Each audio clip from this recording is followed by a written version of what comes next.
Hi, We're on everybody. fire. No. I'm jumping in. We're on fire today. We're doing it. Just take it. We're Go for ready. it. Welcome Do to it. Reserve City, bitches.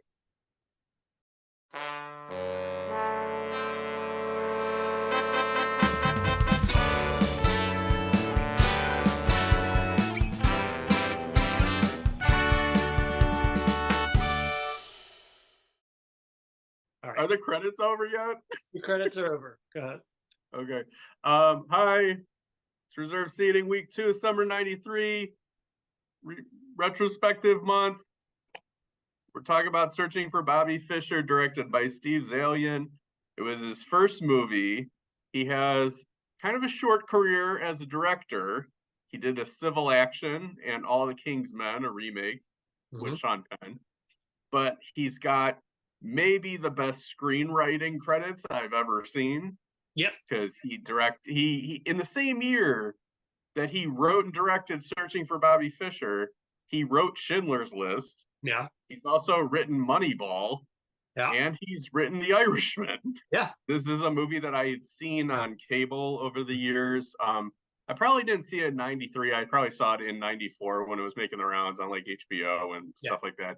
But I said in the last episode where we reviewed The Firm that I wanted you to throw up an image of the poster because leading up to the movie's release, I thought for sure it was about a missing child because the poster shows a little kid looking innocent, and then it just says Searching for Bobby Fischer. And if you're like me, who's just kind of like, cool, a kid movie, and then you're just like, who's Bobby Fischer? You just don't know. You can't connect any of this because there's not even a chessboard on the poster. But yeah, that didn't really matter because the movie's fantastic, and I thought that back then, and I think that now. It was a joy to revisit this.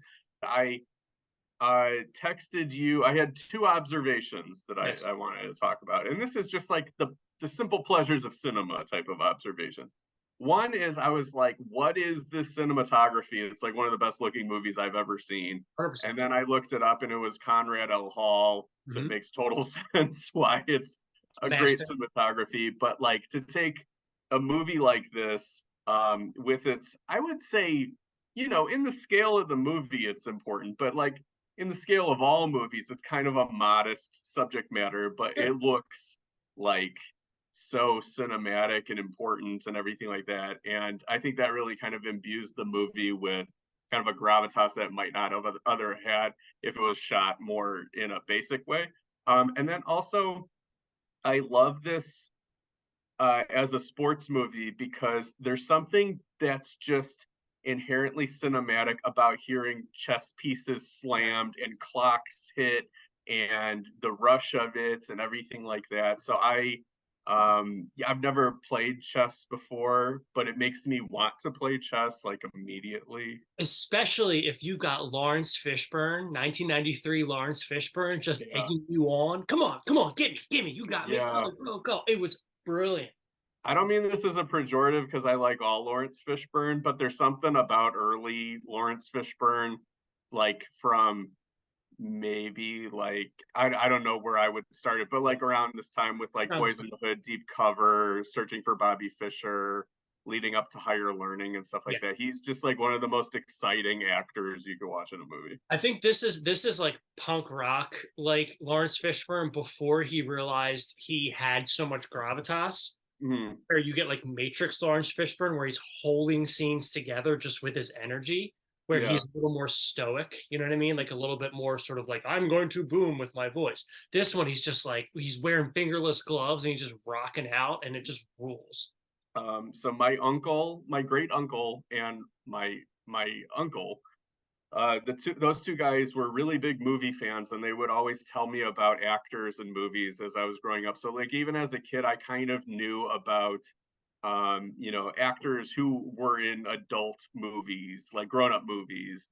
And when the movie Homicide came out, directed by David Mamet, they were like, just wait for it. Joe Mantegna's taking over everything. And I think this was my first outside of The Simpsons Mantegna experience. Oh. And I just really like, or no, it was maybe Joey Zaza. Zaza. Joey Zaza. Zaza. I want you to make the peace with Mr. Joe Zaza. But yeah, he's so good in this as sports dad. I love Oh, God. I mean, the sports dad thing just kills me because like that early part, and they build it up in the trailer like it's going to be this third act revelation, but it's like yeah, not at all. no, It's where it's like the kid is holding back at how good he is at chess because he doesn't want to hurt his dad's feelings. yeah. And not to be autobiographical, but I did that with a game of Tecmo NBA basketball once where I threw the game and then my dad figured out that I threw the game and I felt so bad Oh, afterwards. I love that this is very much a sports movie in a classic sense or like a stage parent type of sense. it's And I love the dynamic of this kid is a prodigy and something yes, that Ben Kingsley, who is his teacher, wannabe mentor type, sort of is like really early on. He's just like your son. He's talking to Joe Montana, and he's like your son is better than all of us. It's just that he doesn't like he's not there to realize it just yet. But right. like he can create like Bobby Fischer, where we're all I forgot what phrase he It's just uses, like but we're imitating them. Like yeah, we're it's like yeah. He's like we're basically like just imitators, and we can only do the steps that Bobby Fischer laid for us. But that the kid is just a natural, and I love that dynamic of it's almost it's. I think that I think that Josh Waitzkin's character learns a lot from uh, Pandolfini, yeah. played by Ben Kingsley, Rankings. but I wonder if like he didn't have that this is how you play it in a tournament thing, and he just Yeah, kind of went straight for being mentored by Vinny in the park by Lawrence Fishburne. If like he would be even more creative and he would be even a more of a prodigy than he is.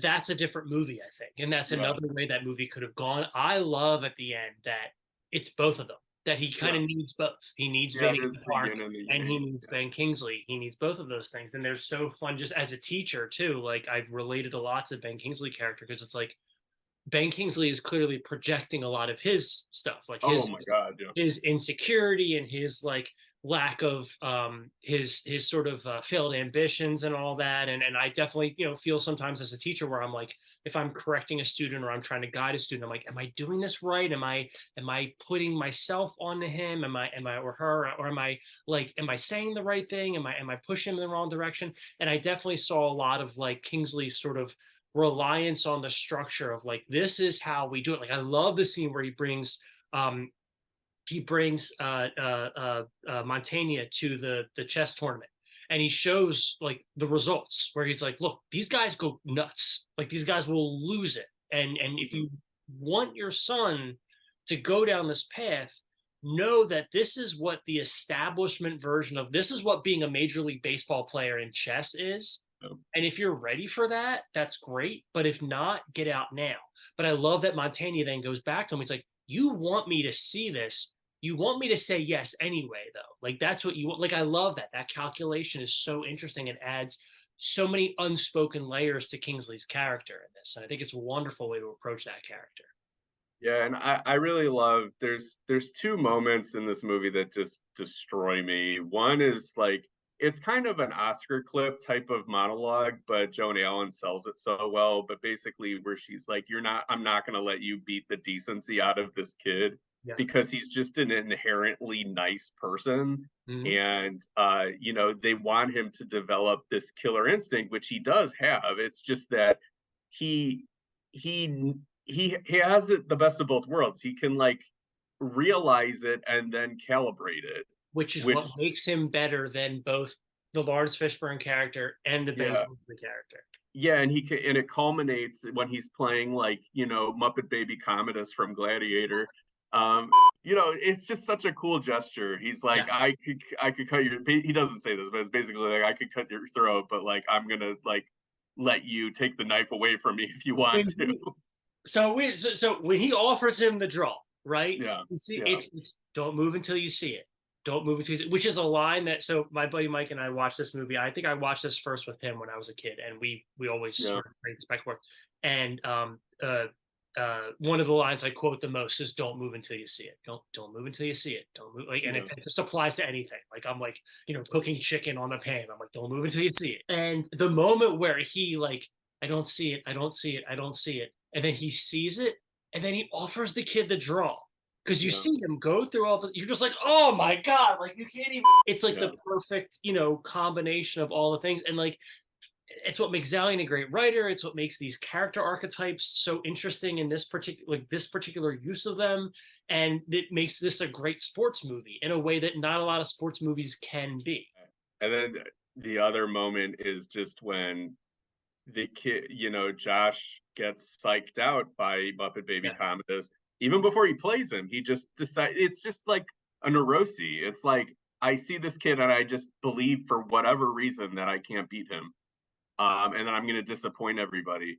And then the Joe Montana is disappointed because he gets eliminated real fast. And then they're out in the rain, and the kid says, "Why are you stepping away from me?" And it's just, and that's like the realization where Joe Montana has, where he's like, I've got to be his father first, not his, coach or agent or manager or whatever like that. And it's just so beautiful because it says so much in just like that one very simple line of dialogue, and it explains their emotional relationship, and it explains just kind of their dynamic as father and son, and also what sports parents become to their kids and everything, and what the kid needs. And he's got a teacher, and he's got a mentor and stuff like that. He needs a dad, and it's so good. I So I can't I can't go too far into this because I will fall apart if I go too far into this. But like yeah. I definitely like I watched this movie as a kid and was like I was, a kid who like maybe I wasn't playing, maybe I was more interested in like, Magic the Gathering than I was in football. And so my dad didn't, blah blah blah. Like there was all those things that go with that as a kid. If you Yeah. I definitely like watching this movie. I am a dad. I am a dad of a kid who's around Waitskin's age at the time. My son is neurodiverse, and so he has fixations on things that I don't always understand, but try to support. Um, and so I with this movie, I was so. First of all, Mike Pomerantz, who plays Josh Waitzkin in this, I love that he's playing him.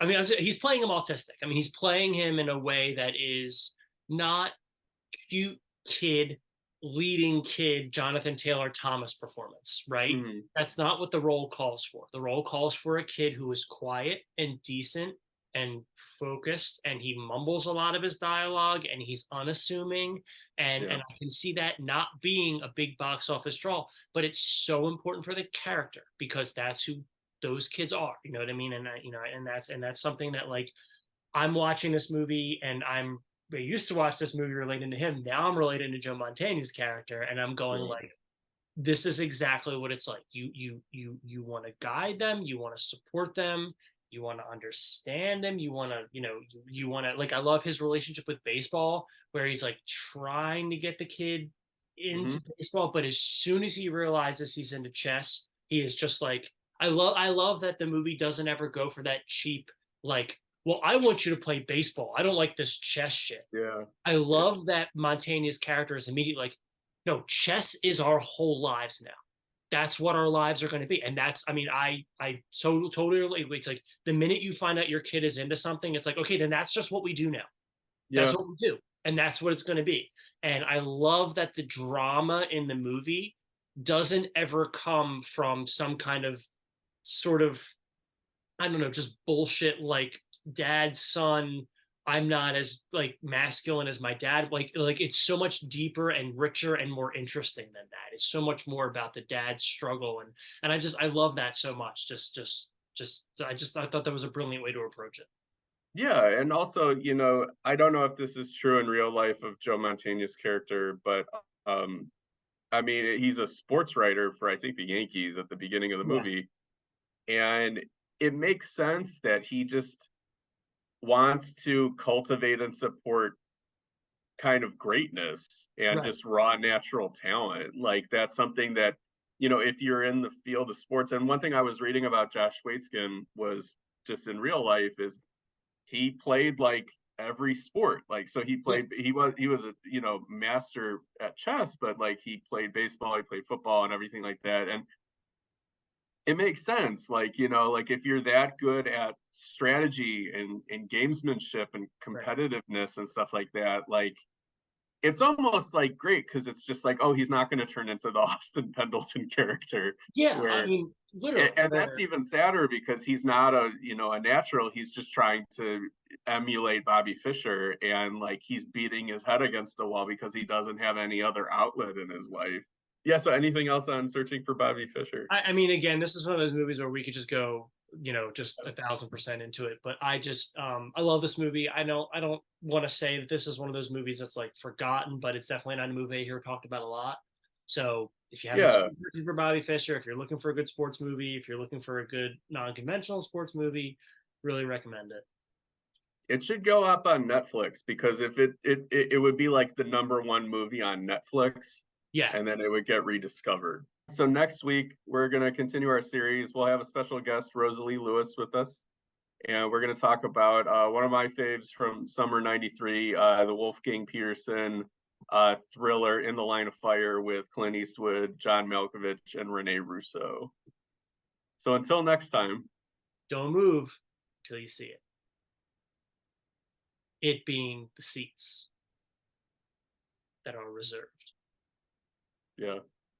So if you reserve seats K6 and K7, look at the rows, like walk into the auditorium, look at the rows, understand where K is, Right. understand which side you're on. Is it the side with seat 1 or seat 13? Look for K6 and K7, hit a clock, and then move to Realize your you seat. went too far and then go back. You're like, oh, Yeah. I'm on C. Let me go back to K, and Yeah. then sit, and then enjoy your movie. I do want to say something about reserve seating for a second. Sure. Not our show, but just reserve seating in In general, general. yeah. I can't say I'm in a movie theater watching Searching for Bobby Fischer, right? Back in '93, I don't think people would come in like 30 minutes late expecting it being like, oh, there were 20 minutes of previews and stuff like that. So Yeah. people nowadays are like coming in 30 minutes late and then they're looking for their seat. And like I can't watch the movie while people are doing that. Like I get fixated and I'm like, okay, is everybody ready now? Right. So yeah. Is there what's the fix to that? People just come to the movie on time. Watching movies at home. Watch movies at home. Yeah. Which you could do with Searching for Bobby Fischer.